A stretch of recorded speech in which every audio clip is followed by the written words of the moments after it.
Dimanche 20 juillet 2025, mesdames et messieurs, bonsoir et bienvenue dans Viva Événement en version française. Dans les actualités de ce jour, parlons de l'affaire de l'empoisonnement alimentaire Imbo-Malaz. Justement, 16 victimes de cet empoisonnement alimentaire Imbo-Malaz sont déjà sorties de l'hôpital. 9 autres poursuivent encore leur traitement à la GRA. Parmi eux, 8 montrent une nette amélioration de leur état de santé et prennent désormais des médicaments pour renforcer leur système immunitaire. Un seul patient reste sous surveillance étroite. Le ministre de la Santé publique, le professeur N'Djamanata Nizil Harvey, ainsi que la ministre de la Communication et de la Culture, Mara Woulamiran Tidona, leur ont rendu visite à la GRA dans la nuit d'hier. Reportage de Radraman Zatouf et Sechan Jenab. Parmi les patients victimes d'empoisonnement alimentaire Imbo-Malaz, 16 sont déjà sortis de la GRA. Le 16e patient a été autorisé à sortir samedi.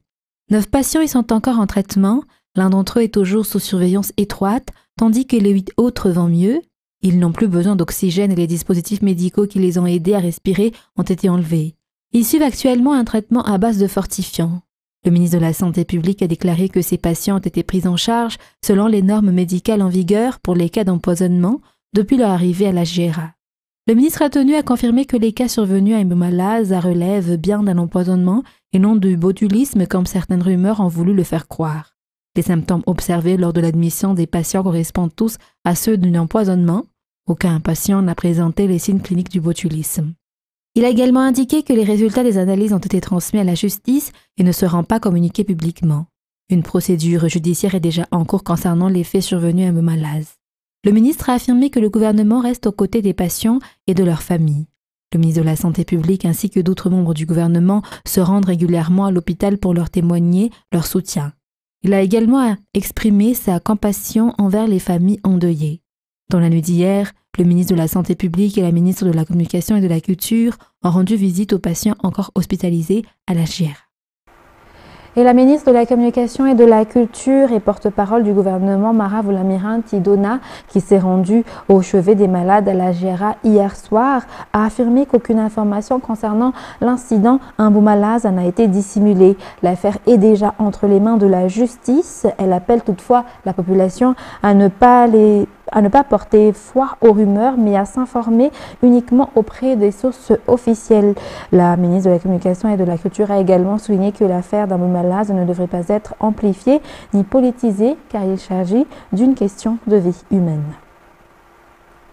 Toujours concernant cette affaire d'empoisonnement Imbo-Malaz, une enquête sera menée concernant Fenoas, celle qui a fêté son anniversaire Imbo-Malaz, ainsi que ses proches, selon les déclarations du ministre de la Justice hier. Le ministre a également donné des instructions au procureur pour accélérer l'affaire afin que la vérité puisse être établie. Les détails avec Ruth Christelle Rakout-Malal. Fenoas, celle qui a fêté son anniversaire à Imbo-Malaz le 15 juin dernier, ainsi que sa famille, ont fait l'objet d'une plainte selon le ministre de la Justice hier. Une enquête judiciaire sera donc ouverte à leur encontre. L'enquête sur cette affaire se poursuit toujours, menée conjointement par la justice et la police. Le ministre a donné des directives pour l'accélérer afin que l'affaire puisse être portée devant une juridiction publique. Le ministre a également exprimé son soutien aux familles des victimes, tant à celles endeuillées qu'à celles dont les proches sont encore hospitalisés et en cours de traitement. Et dans le reste de l'actualité de ce soir également, parlons de l'examen du baccalauréat. Il est essentiel d'avoir l'esprit tranquille. Aucun problème familial ou domestique ne devrait perturber les candidats au baccalauréat. Dans la mesure du possible, il est préférable de ne pas leur donner une nourriture inhabituelle afin d'éviter tout dérèglement digestif selon les médecins. Les candidats et leurs parents ne doivent pas s'inquiéter. Les épreuves du baccalauréat se dérouleront dans le calme cette année, a assuré le directeur général de l'enseignement supérieur. Reportage. Les candidats se disent prêts à affronter les épreuves du baccalauréat qui débuteront demain. Aujourd'hui, ils se sont rendus dans les centres d'examen pour connaître les salles où ils passeront l'examen. Ils affirment avoir essayé de se concentrer mentalement pour affronter au mieux l'examen, même s'ils n'ont plus fait de révision intensive de dernière minute. Certains des candidats rencontrés aujourd'hui ont confié qu'il vaut mieux se préparer à tout à l'avance afin d'éviter tout stress. Certains ont choisi d'apporter leur propre repas, d'autres préfèrent acheter des plats préparés, tandis que d'autres encore ont prévu de cuisiner à l'avance chez eux. Selon un médecin, plusieurs aspects importants doivent être pris en compte par les candidats et leurs parents avant les examens, notamment l'alimentation, la tenue vestimentaire et surtout la sérénité. Le directeur général de l'enseignement supérieur au niveau du ministère a confirmé que l'organisation des épreuves du baccalauréat se passera dans le calme cette année. Il a rassuré tout le monde en précisant que des dispositifs spécifiques ont été mis en place pour prévenir d'éventuels problèmes. Cette année, 222 330 candidats sont inscrits pour passer les épreuves du baccalauréat à Madagascar. On constate une augmentation du nombre des candidats par rapport à l'année dernière. Les épreuves du baccalauréat général débuteront demain, 21 juillet, et se termineront le 25 juillet. Les épreuves du baccalauréat technique, quant à elles, auront lieu du 28 juillet au 1er août.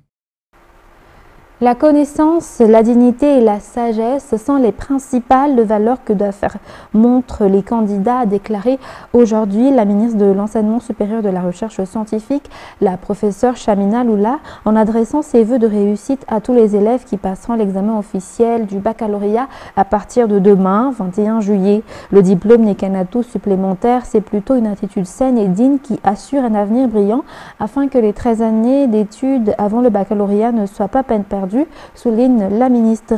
Elle a rappelé l'importance de cet examen car une nouvelle étape s'ouvre aux élèves par la suite. Elle a ainsi formulé ses vœux de réussite à tous les candidats au baccalauréat général et technique qui commenceront demain pour une durée d'une semaine ou deux selon les catégories. Dans la page économique de ce soir, de plus en plus de banques s'engagent aujourd'hui dans le financement vert à Madagascar, une démarche qui vise à faciliter l'accès des particuliers ou des entrepreneurs au financement de projets ou d'infrastructures respectueuses de l'environnement. Cela concerne notamment l'utilisation des énergies renouvelables, un secteur en pleine expansion dans le pays, selon les explications rapportées par Anienne Martina et Nzaranjiansu dans un reportage. L'un des défis majeurs auxquels font face les petites et moyennes entreprises à Madagascar est l'accès à l'énergie. Nombreuses sont celles qui se tournent désormais vers l'énergie solaire. Toutefois, le coût initial reste un frein important. Face à cette contrainte, la majorité des entrepreneurs s'orientent vers le financement vert. Les banques malgaches sont également de plus en plus nombreuses à proposer des crédits verts. Pour ce qui est de l'accès à l'énergie solaire, certaines entreprises proposent déjà des solutions de paiement échelonnées permettant aux petites et moyennes entreprises d'investir progressivement. Cette collaboration entre les entreprises du secteur de l'énergie et les banques constitue une étape importante vers l'adoption des énergies renouvelables à Madagascar. Dans le reste de l'actualité locale, le nombre de passagers en partance vers les régions a augmenté de 40 à 45% selon les responsables de la gare routière Maki à Ndotapenak. Mahadzang reste la destination la plus prisée. Malgré cette affluence liée aux vacances, les tarifs restent conformes à ceux affichés sur les tableaux, d'après les explications rapportées par Félicine Amireille et Yves Janel dans ce reportage. Depuis la fin des examens officiels du BEPC, une hausse importante du nombre de voyageurs quittant Antananarive a été observée. À la gare des Maquis, le nombre des véhicules quittant la station est passé de 107 à environ 160 par jour. Concernant la route nationale numéro 2 menant à Toamasson, le trajet prend généralement entre 11 et 12 heures. Pour ceux qui optent pour un départ de nuit, un accompagnement en convoi ou caravane est systématiquement assuré. Les autorités rappellent une fois de plus aux conducteurs et usagers de la route la nécessité de faire preuve de vigilance afin d'éviter les accidents. Dans les actualités internationales de ce soir, le calme régnait aujourd'hui dimanche 20 juillet dans la province syrienne de Soueïda au lendemain de l'instauration d'un cessez-le-feu et alors que les combattants bédouins se retiraient de la province à majorité druze selon les autorités de Damas. France 24. De nouveau dimanche, des membres des forces de sécurité intérieure syriennes lourdement armés ont été déployés aux abords de la ville de Soueïda. Après les intenses combats de ces derniers jours et l'entrée en vigueur d'un cessez-le-feu, un calme précaire règne dans la ville d'Al-Mazra comme dans les autres zones de la province.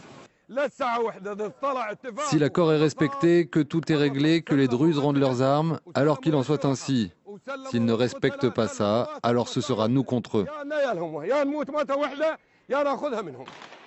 Ces derniers jours, à l'appel de leurs alliés bédouins, des groupes de combattants sunnites avaient rejoint la province avec un objectif clair, prendre la ville de Soueïda. Dans la soirée de samedi, le ministère syrien de l'Intérieur a confirmé que les factions druzes et leurs adversaires sunnites avaient déposé les armes. Pour éviter que la situation ne dégénère en conflit permanent, un cessez-le-feu a été annoncé. Il comprend des accords convenus entre les médiateurs et l'État syrien pour garantir un désengagement des affrontements actuels. La province de Soueïda était en début de semaine bombardée par l'armée israélienne en soutien, selon elle, à la communauté druze en Syrie. Sur ces images, c'est le quartier général de l'armée syrienne à Damas qui a été visé mercredi. Après avoir appelé à l'aide internationale plus tôt dans la semaine, le leader des Druzes à Soueïda est accusé d'être un allié d'Israël. Avec ses hommes, il est depuis devenu la cible des combattants sunnites et des Bédouins. Depuis le début des affrontements, près de 128 000 personnes auraient fui la région. Et l'Ukraine a proposé à la Russie de tenir de nouveau pourparlers la semaine prochaine, a annoncé hier samedi 19 juillet le président ukrainien Volodymyr Zelensky, quelques jours après avoir obtenu de Donald Trump la reprise des livraisons d'armes américaines. France 24. Alors que les forces russes intensifient leurs frappes de missiles et de drones sur l'Ukraine, comme ici à Odessa, le président ukrainien Volodymyr Zelensky continue d'œuvrer pour un cessez-le-feu. Samedi, son conseil de défense a réclamé l'ouverture de nouveaux pourparlers avec Vladimir Poutine. Le Conseil ukrainien de sécurité et de défense a indiqué avoir proposé à la partie russe une nouvelle réunion la semaine prochaine. Il faut accélérer les négociations. Nous devons tout mettre en œuvre pour parvenir à un cessez-le-feu. Et la partie russe doit cesser d'esquiver les décisions à prendre. Hormis des échanges de prisonniers à grande échelle, les deux précédents cycles de négociations à Istanbul n'ont permis aucune avancée concernant un cessez-le-feu. Le mois dernier, le Kremlin a formulé une série d'exigences jugées inacceptables par Kiev, notamment la cession de 4 régions en plus de la Crimée annexée en 2014 et le renoncement à toute aide militaire occidentale. Quelques jours après avoir obtenu de Donald Trump la reprise des livraisons d'armes américaines, Volodymyr Zelensky a indiqué que parmi les accords conclus figurait aussi un plan d'investissement américain dans la production ukrainienne de drones. Il s'agit d'accords sur la défense aérienne et d'un nouveau plan d'armement avec les États-Unis. Nous sommes prêts à acheter les armes nécessaires et à exporter des armes ukrainiennes de haute technologie vers les États-Unis, principalement des drones. Cette semaine, le Kremlin s'est dit prêt à de nouvelles discussions avec l'Ukraine, après que Donald Trump a donné à la Russie 50 jours pour négocier un cessez-le-feu, la menaçant de sanctions américaines. Et pour clore ce journal, partant au Royaume-Uni, plus d'une centaine de partisans de Palestine Action ont été interpellés hier samedi 19 juillet au Royaume-Uni lors de manifestations de soutien à ce groupe pro-palestinien interdit depuis début juillet et classé comme organisation terroriste, ont annoncé la police et les organisateurs des rassemblements. France 24. Un homme porté à bout de bras directement dans un camion de police avant d'être menotté. Ici, c'est une femme qui est interpellée. Des arrestations en cascade, 55 en tout, au terme d'un rassemblement près du Parlement britannique. Le tort de ces militants, soutenir Palestine Action, un groupe pro-palestinien désormais interdit et classé comme organisation terroriste. Ils ont détruit des armes. Si vous aviez pu arrêter l'Holocauste, l'auriez-vous fait ? Si vous aviez été en mesure, par exemple, de détruire la production de Zyklon B utilisée pour gazer les Juifs, l'auriez-vous détruite ? Eh bien, c'est ce qu'a fait Palestine Action. Le 20 juin dernier, 4 activistes du groupe ont pénétré par effraction en trottinette électrique dans la base la plus grande de la Royal Air Force. Ils ont ensuite aspergé de peinture rouge 2 avions militaires. Bilan, des dégâts estimés par la police à 8 millions d'euros. Arrêtés, les militants ont été placés en détention provisoire en attendant leur procès qui ne débutera qu'en janvier 2027. En parallèle, le gouvernement britannique a décidé l'interdiction du groupe Palestine Action, classé désormais comme terroriste. Une décision approuvée par la Haute Cour de Londres début juillet. De quoi scandaliser les militants alors réunis devant le tribunal.